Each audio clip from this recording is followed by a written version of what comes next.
कृष्णाय वासुदेवाय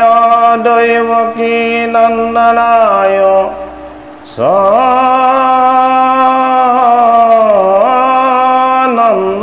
गोप कुमाराय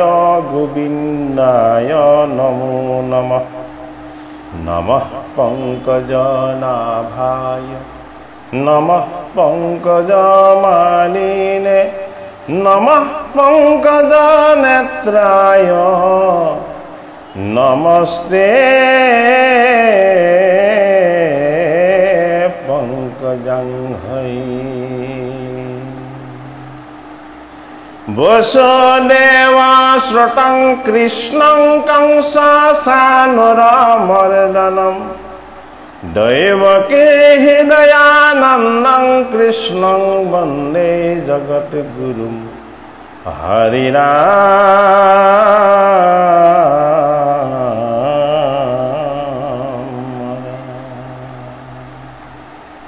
मूकं करोति वाचालं पंगुलंगायते गिरिं यत्किपातमहं वन्दे परमानन्दमाधवम्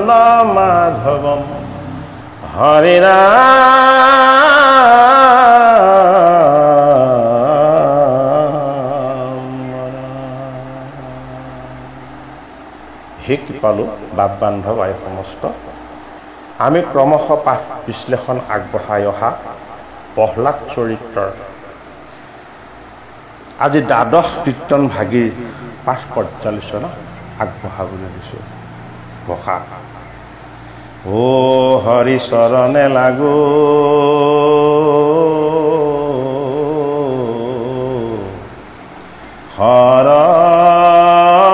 শৰণ মাগো গোপাল গোবিন্দ ভৱ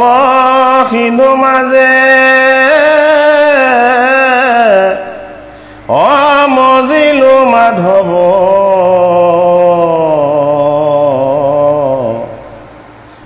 উমৰি শয়নিন ও হৰি চৰণে লাগো শৰণ মাগো গোপাল গোবিন্দ ভৱ সিন্ধু মাজে অমজিলো মাধৱ উমৰি শয়নিন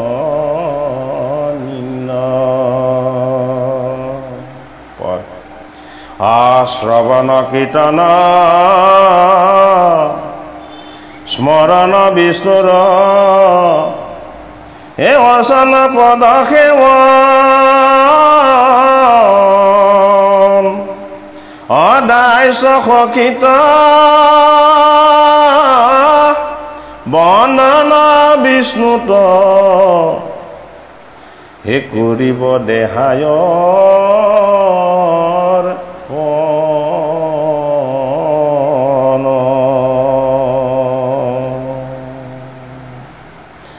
হে নৱবিধ ভক্তি বিষ্ণুতয় আচৰে অশেহিকে পাঠয়ত্ৰাম অহেন শুনি পাছে হিৰণ্যকশিপু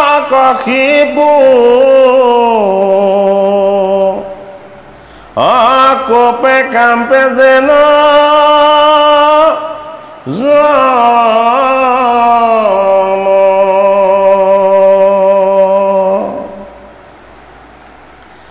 হে গুৰুৰ পুতক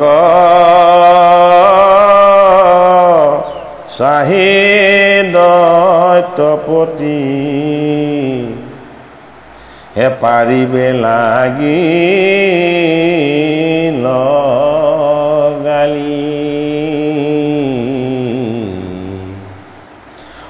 সোণৰে অধাম বামন শিশুক এহিকে পাঠসী কাইলি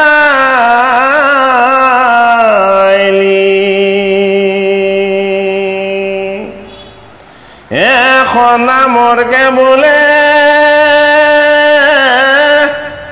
আন নিশিখাৱে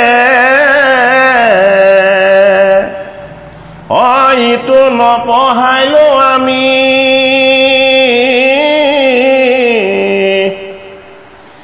হে তোমাৰ তনয় স্বভাৱে বোলয় কোপ এৰা দৈত্য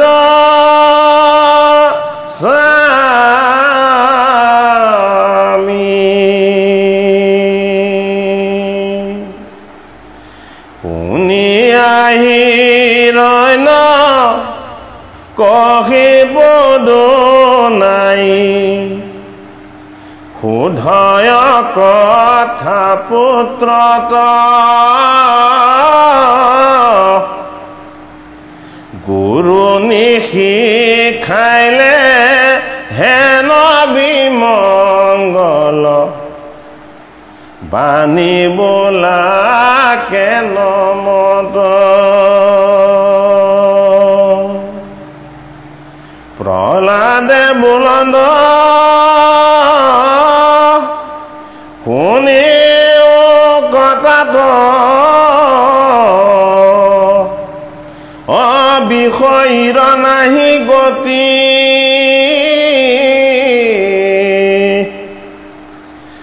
হে গুৰু উপদেশে আপোনাত হন্তে অনুপদে কৃষ্ণত ৰতি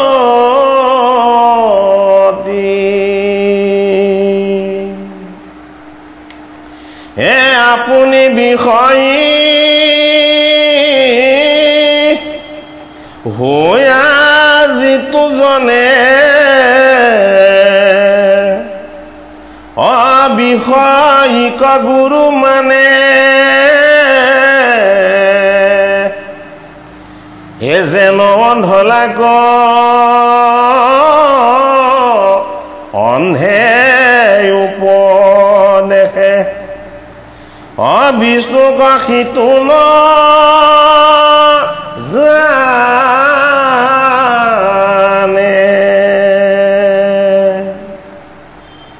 হে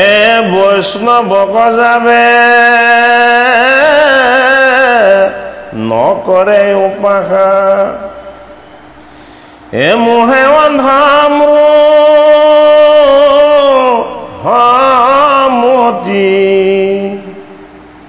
হে শুনা প্ৰীতিতে মে কৃষ্ণৰ চৰণ হে নোচোৱে তাহা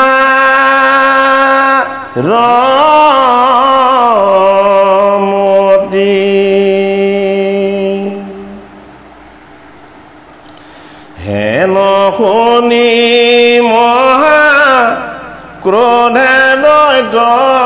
ৰাজ জ্বলি গৈ লয় অহংকাৰী মাতিক লাগিয়া পুত্ৰক পেলাইল কুলাৰ পৰায়া চাৰি হে ৰাক্ষসগণক কোনে আদেশয় মাৰ পাপিষ্ঠক বেৰি ভাতৃবৰী বিষ্ণু তাকে সেৱয় হামাত হৃদয়েৰি এ পচন্দ আদেশ হে শুনিয়া শেষ হে ৰাঘৱ উঠিল ৰাগি হাতে শূল ধৰি শেষত কণীয়া হে ধাইল প্ৰহ্লাদ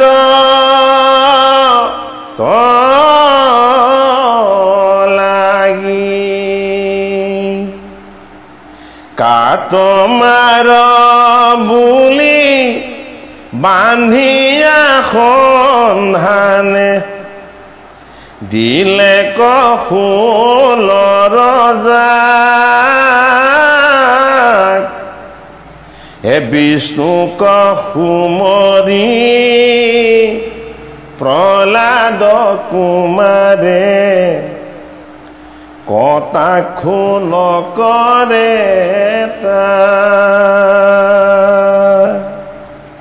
এ ভূথা হুয়া শূল পৰিল উফৰি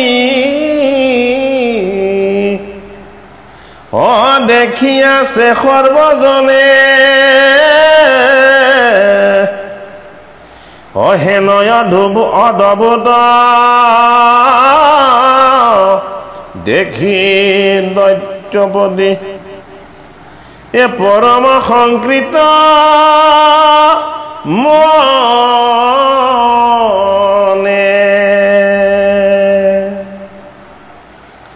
হে দিগ গজগণ আদেশ কৰিল অদিগ গজুভিৰিল দান্তে হে জলত ডুবায়া এই ওপৰে পৰ্বত পেলায়া কত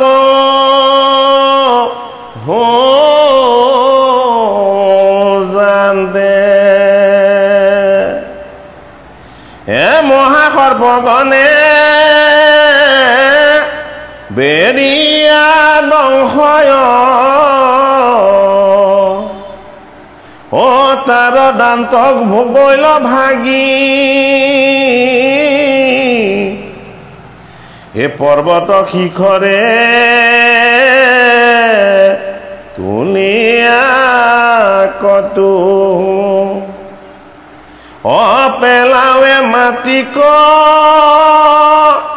লাগি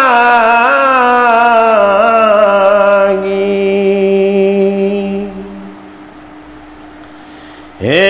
গাঁত খানি কতো পোতে প্ৰহ্লাদক অকৰাৱে বিষ কপান হে হাতে গলে বান্ধি অগ্নিত পেলাৱে হে তথাপি নচা ৰে প্ৰাণ বিষ্ণুৰ চৰণ চিন্তিয়া প্ৰহ্লাদে হে আসন্ত নিৰ্ভয় ভাবে দেখি দৈত্যপতি মনত চিন্তয় শ্ৰুতি নাই তাৰ গাৱে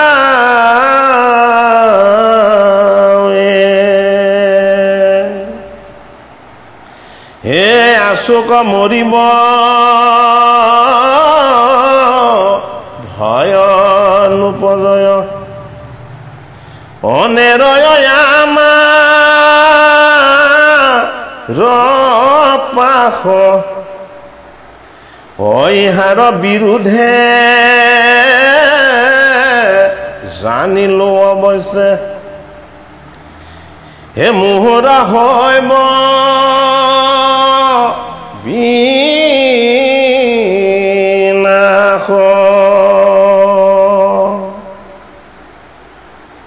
দুৰন্ত চিন্তায়ে শ্ৰীহানি ভৈল নমাইল মলিন মুখ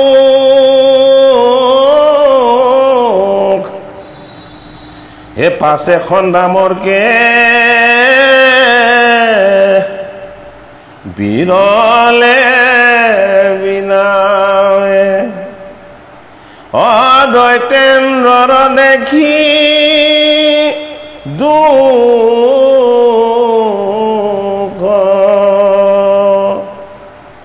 হে প্ৰহ্লাদ চৰিত্ৰ ৰচিল শংকৰে কৃষ্ণৰ কিংক ৰে বে হে বোলা হৰি হৰি সংসাৰ কদৰি হে বৈকুণ্ঠ যায় বাজেবে হে হৰি নাম হে নাম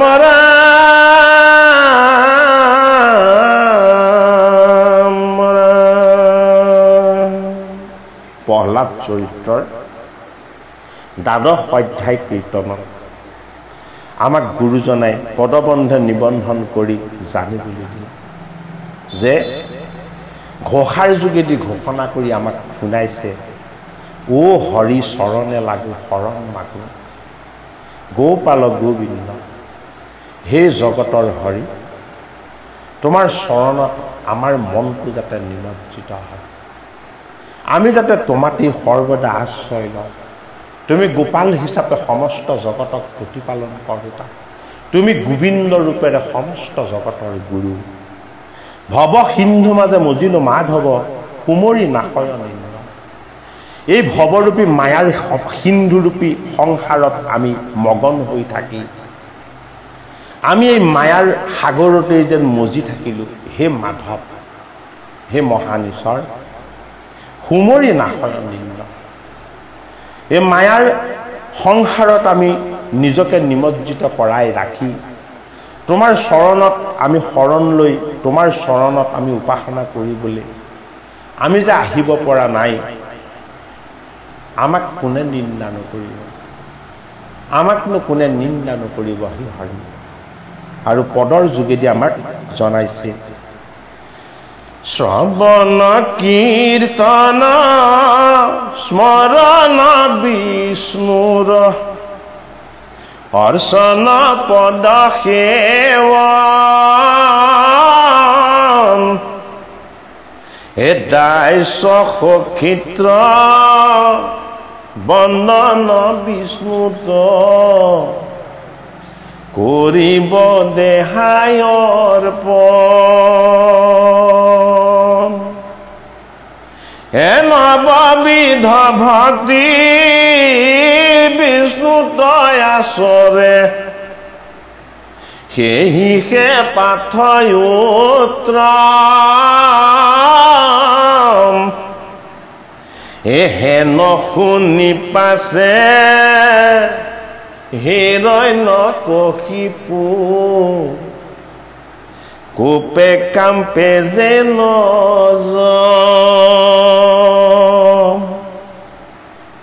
হে গুৰুৰ পুতক চাহি দৈত্যপতি পাৰিবে লাগিল গালি সোণৰে অধম বামন শিশুক এহিহে পাঠ শিকাইলি প্ৰহ্লাদক দৈত্যেন্দ্ৰই কোলাত লৈ শিৰত মৰমৰ চুমা দি প্ৰশ্ন কৰিলে, হে মোৰ স্নেহৰ পুত্ৰ, তুমিনো তোমাৰ গুৰুসকলৰ ওচৰত কি শিক্ষা লৈছা? আৰু প্ৰহ্লাদে উত্তৰ দিলে যে হে মোৰ পিতৃ, এই গৃহ অন্ধকূপত সোমাই থাকি আমাৰ এই জীৱটোৱে কক পকাই থাকে। আমি তপোবন স্বৰূপ ঈশ্বৰ উপাসনাৰ ভাৱনাৰ বনলৈ গৈ আমি একান্ত চিত্তে হৰিক উপাসনা কৰিব লাগে।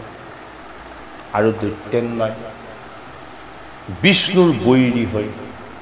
যেতিয়া হৰিৰ কথা তেওঁ শুনিলে, তেওঁ ক্ৰোধত অগ্নিশৰ্মা হ'ল আৰু প্ৰহ্লাদক প্ৰশ্ন কৰিলে, আৰুনো তুমি গুৰুৰ গৃহত কি শিকিলা? তেতিয়া প্ৰহ্লাদে উত্তৰ দিলে যে শ্ৰৱণ কীৰ্তন স্মৰণ বিষ্ণুৰ অৰ্চন পদ সেৱন দাস্য সখীত্ব বন্দন বিষ্ণুত কৰিব দেহা অৰ্পণ। যে হে মোৰ পিতৃ, শ্ৰৱণ কীৰ্তন স্মৰণ অৰ্চন পদ সেৱন দাস্য সখীত্ব বন্দন, এইদৰে ভগৱন্ত বিষ্ণুক আমি উপাসনা কৰি আমাৰ কায় বাক্য আৰু মন আমি তেওঁৰ চৰণত অৰ্পণ কৰিব লাগে। নৱবিধ ভক্তি বিষ্ণুটো আচৰে সেহিহে পাঠ উত্তম। এই 9 প্ৰকাৰে বিষ্ণুত ভুকুতি কৰিব পৰাৰ যি নিৰ্গুণ পাঠ, এয়াই হ'ল মোৰ কাৰণে উত্তম পাঠ। হেন শুনি পাছে হিৰণ্যকশিপু কোপে কাম্পে যেন যাওঁ। এই বাণী শুনাৰ লগে লগে হিৰণ্যকশিপু ফোপাই ফোপাই খঙত তেওঁ কঁপনি উঠিলে আৰু তেওঁ প্ৰহ্লাদৰ কাৰণে যমসদৃশ কাল কৰি উঠিলে। গুৰুৰ পুত্ৰক চাহি দৈত্যপতি পাৰিবে লাগিল গালি। শুক্ৰাচাৰ্য হ'ল দৈত্যেন্দ্ৰৰ গুৰু, শুক্ৰাচাৰ্য হ'ল ব্ৰাহ্মণ। এই ব্ৰাহ্মণ গুৰুৰ পুত্ৰ দুজন ব্ৰাহ্মণ সন্ধামৰ্ক এই দুইজনৰ ফালে চাই ক'লে যে শুন হেৰৌ অধম ব্ৰাহ্মণ শিশুক এহিহে পাঠ শিকাইলি। হে মোৰ গুৰুৰ পুত্ৰ দুজন ব্ৰাহ্মণ পুত্ৰ, তোমালোক দুজনে মোৰ বৈৰীজনক ভক্তি কৰিবলৈ এই পাঠকেই মোৰ পুত্ৰক শিকালা। সন্ধামৰ্কে বোলে আনে নিশিকাবে, ইটো নপঢ়াইলো আমি। সন্ধামৰ্কই তেতিয়া উত্তৰ দিলে যে আনেও শিকোৱা নাই আৰু আমিও তেওঁক পঢ়োৱা নাই। তোমাৰ তনয় স্বভাৱে বোলয় কোপ এৰা দৈত্য স্বামী। হেৰা দৈত্যপতি, তুমি খং ত্যাগ কৰা। তোমাৰ পুত্ৰই নিজৰ স্বভাৱৰ দ্বাৰাই এইদৰে তোমাক কৈছে আৰু ভগৱন্তৰ কথা কৈছে। শুনিয়া হিৰণ্যকশিপু দুনাই শুধয় কথা পুত্ৰত, গুৰু নিশিখালে হেন বিমংগল বাণী বোলা কেন মত। এই বুলি যেতিয়া শুক্ৰাচাৰ্যৰ পুত্ৰ দুজন ব্ৰাহ্মণ দুজনৰ পৰা তেওঁলোকে তেনেকুৱা ধৰণৰ শিক্ষা নাই দিয়া বুলি আৰু তেনেকুৱা পাঠো পঢ়োৱা নাই বুলি যেতিয়া দৈত্যেন্দ্ৰক জনালে, তেতিয়া হিৰণ্যকশিপুৱে তেওঁৰ পুত্ৰ প্ৰহ্লাদক শিকালে যে গুৰুৱে যদি তোক শিকোৱা নাই, এনে অমংগলযুক্ত ঈশ্বৰৰ বাণী আমাৰ কাৰণে ক্ষয়ংকাৰী। তই কেনেমতে ক'ব পাৰিলি, তই কেনেকৈ জানিলি? প্ৰহ্লাদে বুলন্ত শুনিও কথাত বিষয়ৰ নাহি গতি। প্ৰহ্লাদে তেতিয়া ক'লে যে হে ৰাজন, তুমিও এজন বিষয়ী বন্ধনকাৰী। তোমাৰ গুৰু ৰূপেৰে মোক শিক্ষা দিয়া এই সন্ধামৰ্কও দুজন বিষয়ী, এওঁলোকে লাভ লোকচান এইবিলাক হিচাপ নিকাচৰে মোক বন্ধনকাৰী মায়াৰ শিক্ষা দিছে। গুৰু উপদেশে আপোনাত হন্তে নোপজে কৃষ্ণত ৰতি। যে বিষয়ীসকল সদায় অধোগামী যায়, গুৰুৰ উপদেশ পালেও তেওঁলোকৰ কৃষ্ণৰ প্ৰতি ভকুতিৰ ভাৱ জাগ্ৰত নহয়। আপুনি বিষয়ী হুয়া যিটোজনে বিষয়িক গুৰু মানে আপুনি নিজেও এজন বন্ধনকাৰী বিষয়ী আপোনাক লাগে লাভ লোকচান স্বৰ্গৰ সুখ ভোগ বিলাক বৈভৱ এইবিলাক আৰু আপুনি স্বৰূপ বন্ধনকাৰীজনে গুৰু মানিছে এই বামানৈ বিদ্যা জনাই শুক্ৰাচাৰ্যক আৰু শুক্ৰাচাৰ্যৰ পুত্ৰ যেন অন্ধৰাগ অন্ধ উপদেশে বিষ্ণুক সিটো নাজানে এই দুজনো ভক্তিৰ জ্ঞানেৰে সৈতে অন্ধ হৈ আছে এওঁলোকে জানে বামানৈযুক্ত বিকাৰ মায়াৰ বিদ্যা এওঁলোকে নাজানে জীৱক বন্ধনৰ পৰা মুক্ত কৰি দিব পৰা আধ্যাত্মিক ঈশ্বৰীয় নিৰ্গুণ হৰিৰ বিষ্ণুৰ উপাসনা সেইটো কাৰণে ব্ৰাহ্মণ হলেও এওঁলোকে বন্ধনকাৰী শিক্ষাহে পাইছে গুৰু হৈ এওঁলোকে অন্ধ হৈ তোমাকো অন্ধ কৰি এই বন্ধনৰ শিক্ষাকে দি আছে এই কথা প্ৰহ্লাদে দৈত্যেন্দ্ৰ আৰু তেওঁৰ গুৰু সন্ধামৰ্কৰ বিষয়ে ক'লে যে আপুনি বিষয়ী হুয়া যিটোজনে বিষয়িক গুৰু মানে ওই বিষয়ীজনে যদি বিষয়ী এজনক গুৰু হিচাপে মানি লয় তেতিয়াহ'লে মুখ্য সাধন কেনেকৈ হ'ব হৰিৰ নিৰ্গুণ সেৱা বা উপাসনা কেনেদৰে হ'ব গতিকে হে মোৰ পিতৃ আপুনি বিষয়ৰ বন্ধনত থাকিতো মহাচন্ন অন্ধ হৈছেই আৰু আপুনিও বামানৈ স্বৰূপ বুদ্ধি লাভ কৰি এই গুৰুৰ পৰাও সেই অন্ধ হোৱাৰ শিক্ষাকে লাভ কৰিছে গতিকে যেন অন্ধলাক অন্ধ উপদেশে বিষ্ণুক সিটো নাজানে বন্ধনকাৰী ব্যৱস্থাত থাকি বন্ধনকাৰী গুৰুক ভক্তি কৰি বিষ্ণুক জনাৰ ব্যৱস্থা নাই এই বুলি প্ৰহ্লাদে পিতৃ হিৰণ্যকশিপুক জনোৱাৰ চলেৰে জগতগুৰু শ্ৰীমন্ত শংকৰদেৱ গুৰুজনাই প্ৰহ্লাদ চৰিত্ৰ হল ভকতিৰ চৰিত্ৰ এই ভকতিৰ চৰিত্ৰৰ দ্বাদশ কীৰ্তনৰ যোগেদি আমাকো বুজাইছে আমি যাতে কামনা বাসনা লোভ মোহ বিষয় বন্ধনৰ এই বামানৈ বুদ্ধিবিলাকৰ যোগেদি আমি হৰিক পাম বুলি যাতে আমি নাভাবো আমি যিমানেই গুণময় পাৰ্থিৱ বিষয়বস্তুবিলাকৰ বন্ধনত পৰিম সিমানেই আমাৰ চিন্তাধাৰাও বন্ধনকাৰী হ'ব প্ৰহ্লাদৰ পিতৃৰ প্ৰতি উপদেশ কীৰ্তন শাস্ত্ৰত গুৰুজনাৰ সমস্ত বৈষ্ণৱৰ প্ৰতি এয়া যেন সকিয়ন মানি যে নিজেই বন্ধনত থাকি গুৰু হিচাপেও বন্ধনকাৰী এজনক নলবা যিজনে তোমাক পূজা পাতল যাগযজ্ঞ বলি বিধানৰ যোগেদি সুখ শান্তি হ'ব বুলি তোমাক বামানৈ বুদ্ধি দিব নিজেও নাজানে শাস্ত্ৰৰ নয় আৰু বিচাৰ আৰু তোমাকো শিকাব সেই অজ্ঞান আৰু অবিদ্যাৰ মায়াৰ ভ্ৰান্তিযুক্ত বিষয় এইটো কাৰণে প্ৰহ্লাদ চৰিত্ৰৰ যোগেদি আমাৰ ভকতিও যাতে নিৰ্গুণ হয় বামানৈ বিকাৰযুক্ত মায়াৰ ভ্ৰান্তিযুক্ত আমাৰ যাতে হৰি সেৱা বা উপাসনা নহয় আমাৰ যাতে শিক্ষা আমাৰ যাতে গুৰুৰ সেৱা আৰু উপাসনা দৈৱকী নন্দন কৃষ্ণৰ অৰুণ চৰণমুখী হয় বৈষ্ণৱক যাবে নকৰে উপাসা মোহে অন্ধ মোহমতী বিষ্ণুক তুমি প্ৰত্যক্ষ দৰ্শন নাপাবা বিষ্ণুৰ ভকত বৈষ্ণৱজনকেই তুমি বিষ্ণুময় জ্ঞান কৰিব লাগিব তুমি যিহেতু মোহত অন্ধ হৈ আছা হে মোৰ পিতৃ শুনা পিতৃদেৱে কৃষ্ণৰ চৰণে নচুৱে তাহাৰমতি তুমি মোহত অন্ধ হৈ নিজে তুমি অন্ধ হৈ আছা তুমি কৃষ্ণস্বৰূপ ঈশ্বৰৰ অৰুণ চৰণ আত্মতত্ত্ব ঈশ্বৰ তত্ত্ব তুমি কেনেদৰে দৰ্শন পাবা এই বুলি প্ৰহ্লাদে নিজৰ পিতৃ দৈত্যেন্দ্ৰ হিৰণ্যকশিপুক প্ৰশ্ন কৰিলে হেন শুনি হাসি কোধে দৈত্যৰাজ জ্বলি গৈল অহংকাৰী এনে বাণী শুনাৰ লগে লগে অহংকাৰী দৈত্যেন্দ্ৰ কোধত বা খঙত তেওঁ জ্বলি গ'ল মাটিক লাগীয়া পুত্ৰকে পেলাই ল কোলাৰ পৰা আচাৰি কোলাক মৰমেৰে লৈ থকা পুত্ৰটোক মাটিলে দলিয়াই পেলাই দিলে যে তই এই কুলৰ কাৰণে শত্ৰু হলি এই দৈত্যৰ কুলটোক তই বিনাশ কৰিবি ৰাক্ষস গণক কোধে আদেশ হয় মাৰ পাপিষ্ঠ বেৰি ভাতৃ বৈৰী বিষ্ণু তাকেহে সেৱয় আমাতো সৌহৃদ্য এৰি ৰাক্ষসসকলৰ ফালে চাই ক'লে যে তোমালোকে এই পাপিষ্ঠ এই পুত্ৰ মোৰ প্ৰহ্লাদক তোমালোকে মাৰা বধ কৰা ভাতৃ বৈৰী মোৰ ভাতৃ হিৰণ্যাক্ষক বধ কৰা বিষ্ণু আমাৰ কাৰণে শত্ৰু আমাৰ কুলৰ কাৰণে ক্ষয় সেইজন বিষ্ণুকে তেওঁ ভক্তি কৰি আমাৰ বংশৰ কুলক তেওঁ ত্যাগ কৰিছে গতিকে যি কুলক ত্যাগ কৰে তাক বিনাশ কৰিব লাগে বুলি দৈত্যেন্দ্ৰই ৰাক্ষসবিলাকৰ ফালে চাই আজ্ঞা কৰিলে প্ৰহ্লাদক বধ কৰা বুলি প্ৰচণ্ড আদেশ শুনিয়া আশেষ ৰাক্ষস উঠিল ৰাগি হাতে শুল ধৰি খেখত কৰিয়া ধাইল প্ৰহ্লাদক লাগিল ৰাক্ষসবিলাকে হাতত ফুল বা অস্ত্ৰ লৈ প্ৰহ্লাদৰ ফালে খেদি যাবলৈ ল'লে কাট মাৰ বুলি বেৰিয়া সন্ধানে দিলে কুলৰ জাক বিষ্ণুক সুমৰি প্ৰহ্লাদ কুমাৰে পতাইক্ষু নকৰে তাক হাতত ফুল লৈ তেওঁক প্ৰহাৰ কৰিবলৈ অহা সেইসকল বৈৰী আসনযুক্ত ৰাক্ষসৰ ফালে দৃষ্টি নিদি প্ৰহ্লাদে একান্ত চিত্তে ভগৱান বিষ্ণুক উপাসনা কৰিলে এই জগতত যি ঘটি আছে আৰু ঘটাই আছে সেয়া বিষ্ণুৰ কৰ্ম বুলি ভাবি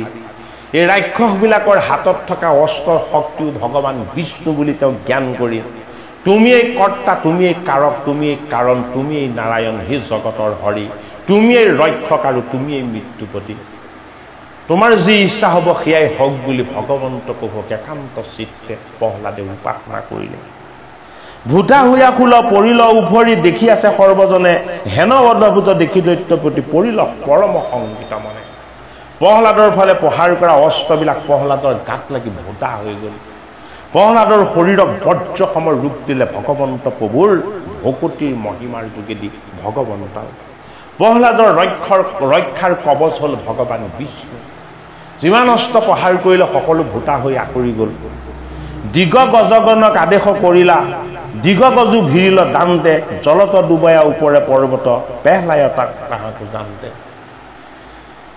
হস্তীবিলাকক আনি দাঁতেৰে সৈতে আচুৰিবলৈ গচকিবলৈ দিলে কিন্তু তেওঁলোকৰ দাঁত ভাগি গ'ল আৰু ভৰিতহে দুখ পালে প্ৰহ্লাদৰ কিন্তু একোৱেই নহ'ল পানীত ডুবালে সৰ্পই দংশালে সৰ্পৰ দাঁতবিলাক ভাগি গ'ল পৰ্বতৰ ওপৰৰ পৰা তললৈ পেলালে ইমানখিনি অত্যাচাৰ কৰা স্বত্বেও প্ৰহ্লাদে হৰিক স্তুতি কৰি থাকিল এই বিকাৰযুক্ত মায়াময় আক্ৰমণবিলাকৰ প্ৰতি তেওঁৰ কোনো দৃষ্টি নাইকিয়া হ'ল গাত খানি কতো পুতে প্ৰহ্লাদক কৰাৱে বিষক পাণ হাতে গলে বান্ধি অগ্নিত পেলাৱে তথাপি নচাৰে পাণ হাত ভৰিত বান্ধি জুইত পেলাই দিলে প্ৰহ্লাদে তাতো হৰিক স্তুতি কৰি থাকিলে গাত খান্দি তাতো পুতি থলে সেই গাঁতৰ তলতো প্ৰহ্লাদে হৰিকে উপাসনা কৰি থাকিলে তাতো তেওঁ মৃত্যু নহ'ল বিষ পান কৰালে আৰু বিষ পান কৰাই তেওঁক মৃত্যু মুখত পতিত কৰাব নোৱাৰিলে বিষ্ণুৰ চৰণ চিন্তা প্ৰহ্লাদে আচন্ত নিৰ্ভয় মন ভাবে দেখি দৈত্যপতি মনত চিন্তৰ শ্ৰুতি নাই তাৰ গাৱে ভগৱান বিষ্ণুক স্তুতি কৰি ভগৱান বিষ্ণুক উপাসনা কৰি এই হিৰণ্যকশিপুৰ যত যিমান অত্যাচাৰ আছিলে সকলোবিলাকৰ কবলৰ পৰা প্ৰহ্লাদ স্বৰূপ এই ভকতিৰ তত্ত্বৰূপী দৈত্যেন্দ্ৰৰ পুত্ৰ সমস্ত দুখ যান্ত্ৰণা কষ্টৰ পৰাই মুক্ত হৈ থাকিল আচুক মৰিব ভয় নোপজয় নেৰয় আমাৰ পাশ ইহাৰ বিৰুদ্ধে জানিলো অৱশ্যে মুহুৰ হৈব মিনা যে যিজনৰ মই মৃত্যুপতি দৈত্যেন্দ্ৰ বুলি মনত শংকাই নাই যিজনে মোৰ কোনো শাস্তিলৈকে অকণো ভয়েই নকৰে এই ভয় ভীতিহীন মোৰ এই পুত্ৰ প্ৰহ্লাদ বিষ্ণুৰ পৰম ভকত বৈষ্ণৱ এওঁক বিৰোধ কৰি মই অন্যায় কৰিছোঁ নেকি এওঁক বিৰোধ কৰি মই পাপ অৰ্জন কৰিছোঁ নেকি এই বুলি এইবাৰ দৈত্যেন্দ্ৰৰ মনতো শংকা জাগিলে দুৰন্ত চিন্তায়ে শ্ৰীহানি ভৈল নমাইল মলিন মোক মনত দুৰন্ত তেওঁ চিন্তা লাগি গ'ল যে মোৰ মৃত্যুৰ সময় আহিছে নেকি পাছে সন্ধানতে বিৰলে বিনামে দৈত্যেন্দ্ৰ দেখি মোক দৈত্যেন্দ্ৰ হতাশগ্ৰস্ত হ'ল দৈত্যেন্দ্ৰ ভাগি পৰিল যে একো শাস্তিয়ে মৃত্যুক আনিব নোৱাৰা মোৰ প্ৰতিও অকণো ভয় ভীতি নকৰা এই প্ৰহ্লাদ এওঁক কষ্ট দিয়াৰ কাৰণে মোৰ পাপ হৈছে নেকি মোৰ মৃত্যুৰ কাৰণ এওঁই হ'ব নেকি এই বুলি ভাবি দৈত্যেন্দ্ৰৰ মুখখন মলিন বদনৰ হৈ গ'ল দৈত্যেন্দ্ৰ যেতিয়া হতাশগ্ৰস্ত হ'ল এই ব্ৰাহ্মণ পণ্ডিত সন্ধামৰ্ক দুইজনেই তেওঁ মুখখন দৰ্শন কৰি কাণ দিবলৈ ল'লে প্ৰহ্লাদৰ চৰিত্ৰ ৰচিল শংকৰে কৃষ্ণৰ কিংকৰে প্ৰহ্লাদ চৰিত্ৰ কৃষ্ণৰ কিংকৰ জগতগুৰু শ্ৰীমন্ত শংকৰদেৱ গুৰুজনাই পদবন্ধে নিবন্ধন কৰি আমাক হৰিভকতিৰ নিৰ্মল পথ দান কৰিছে বোলা হৰি হৰি সংসাৰক তৰি বৈকুণ্ঠক যাইবা যাবে সংসাৰৰ এই মোহময় মায়াময় বন্ধনৰ পৰা জীৱবিলাকক সদ্গতিৰে তাৰণ কৰি বা উদ্ধাৰ কৰি হৰিৰ চৰণমুখী পথলৈ লৈ যোৱা এই নিৰ্গুণ ভকতিৰ পন্থাক জগতগুৰু শ্ৰীমন্ত শংকৰদেৱে বৰণ কৰি আমাক সকলোকে ঘোষণা কৰিবলৈ আজ্ঞা কৰিলে হৰি হৰি বুলি এই কৃপালো বাপ বান্ধৱাই সমস্ত প্ৰহ্লাদ চৰিত্ৰৰ দ্বাদশ অধ্যায় কীৰ্তনৰ পাঠ আৰু বিশ্লেষণৰ আমি ইমানতেই সামৰণি সেৱা ধৰিছোঁ। জয়তু জগতগুৰু শ্ৰীমন্ত শংকৰ। ও হৰি ও নম কৃষ্ণ।